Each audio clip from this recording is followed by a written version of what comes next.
मेंढक और बैल की कहानी। एक जंगल था। उस जंगल में बड़ा सा तालाब था जिसमें एक मेंढक उसके 4 बच्चे रहते थे। वो सभी तालाब में ही रहते और खाते पीते थे।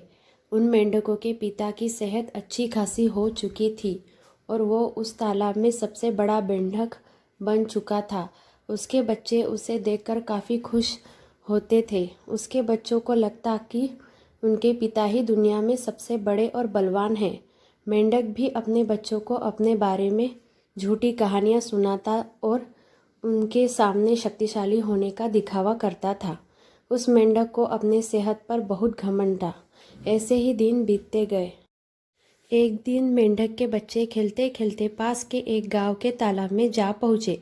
वहाँ उन्होंने एक बैल को देखा और उसे देखते वह मेंढक के बच्चे चौंक गए। उन्होंने इतना बड़ा जानवर पहली बार देखा था। वो बैल को देखकर डर गए और बहुत ज़्यादा हैरान हो गए। वो बैल को देखे जा रहे थे और बैल मज़े से घास खा रहा था।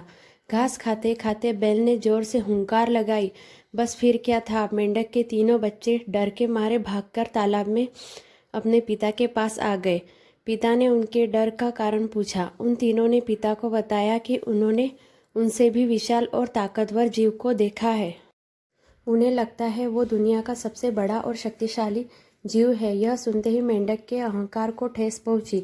उसने एक लंबी सांस भरकर खुद को फुला लिया और कहा, क्या वो उससे भी बड़ा जीव था? उसके बच्चों ने कहा, हाँ हाँ, वो तो आपसे भी बड़ा जीव था। मेंढक को गुस्सा आ गया। उसने और ज़्यादा सांस भरकर खुद को फुलाया और पूछा, क्या अब भी वो जीव बड़ा था? बच्चों ने कहा, ये तो कुछ भी नहीं, वो आपसे कई गुना बड़ा था। मेंढक से यह सुना नहीं गया।